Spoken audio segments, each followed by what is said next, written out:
Assalamu alaikum, how are you all? I hope all of you are fine. Welcome to our channel Generic World. हमने last lecture में exercise 2.2 complete की है जिसका main topic था arithmetic sequence.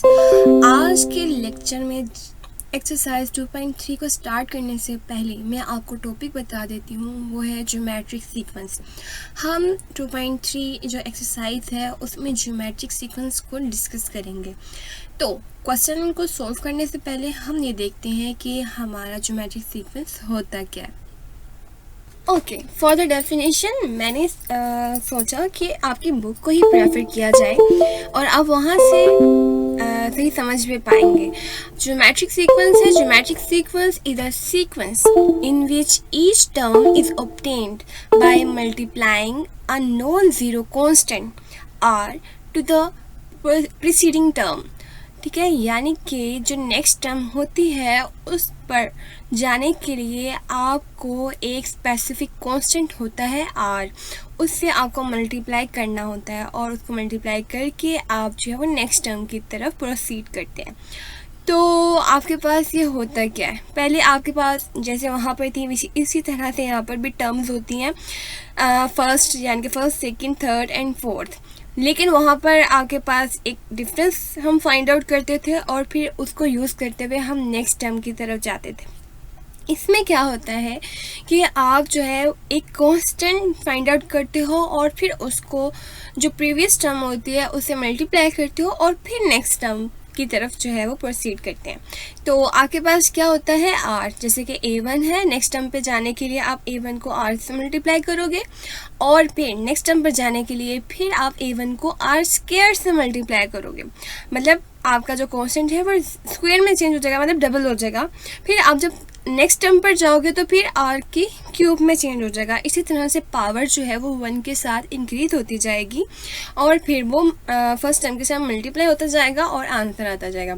आप इसको ये भी कर सकते हो कि a1 एज इट इज रहने दो और फिर a1 r तो आ गया सेकेंड टर्म, नेक्स्ट टर्म में क्या होगा a2 r हो जाएगा, ये भी सही रहेगा। ठीक है, फिर नेक्स्ट टर्म में आप a3 r कर लोगे तब भी आपका जो है वो आंसर सोल्व हो सकता है।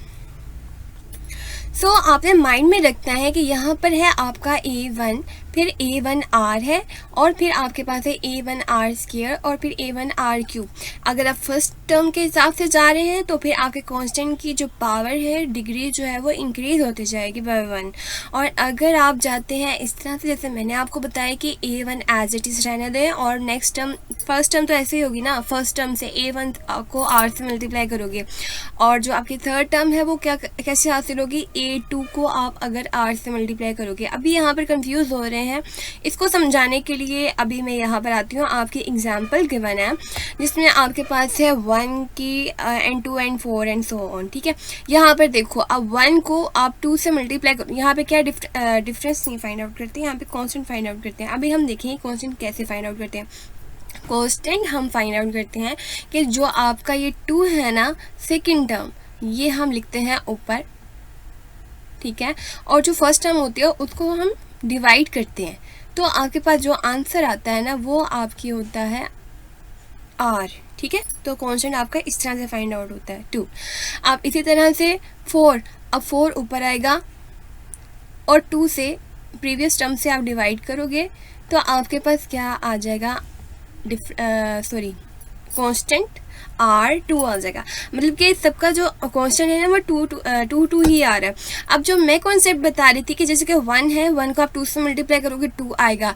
अब फिर इस तरह से सेकंड टर्म, मतलब कि 2 को आप 2 से मल्टीप्लाई करोगे तो 4 आएगा। ठीक है, फिर आप 4 को 2 से मल्टीप्लाई करोगे तो 8 आएगा।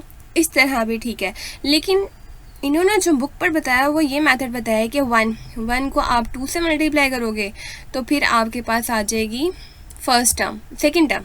फिर आपने अगली टर्म फाइंड आउट करनी है तो आप 1 एज इट इज़ लिखोगे, यानी कि a1 की वैल्यू 1 एज इट इज़ आएगी और फिर 2 का स्क्वायर लिखेंगे आप, यहाँ पे 2 का स्क्वायर आएगा। फिर 2 to the 4 को आप 1 से मल्टीप्लाई करोगे तो थर्ड टर्म आ जाएगी। फिर इसी तरह से नेक्स्ट टर्म के लिए आप 1 लिखोगे और फिर 2 का क्यूब लोगे तो फिर आपके पास power 2 to the 4, 4 to the 8, 8 को आप 1 से मल्टीप्लाई करोगे तो फिर 8 आएगा। सो आपने ये डिसाइड करना है कि आप किस तरह से कर सकते हैं। ठीक है, तो आपको आई होप कि दोनों मेथड समझ आ गए हैं। वीडियो बहुत ज़्यादा लंबी हो रही है तो क्वेश्चन नंबर 1 जो है वो हम स्किप कर देते हैं, अगर नहीं तो हम कर लेते हैं जल्दी से। चले, अभी हमने फॉर्मूला भी नहीं किया। फॉर्मूले में क्या है, a1 है, a1 r की पावर 0। आप इस तरफ ना भी जाएं तो कोई मसला नहीं है, आप जो है वो यहाँ पर ये फार्मूला जस्ट डायरेक्ट याद कर लें कि आपके पास फार्मूला होगा an equal to a1 rn-1। तो आपने फार्मूला यही यूज़ करना है, ये वाला, ठीक है। लेकिन हमारा कॉन्सेप्ट जो है वो हमें दो मिल गए हैं, एक जो मैंने बताया है और एक जो ये बुक वाले कह रहे हैं।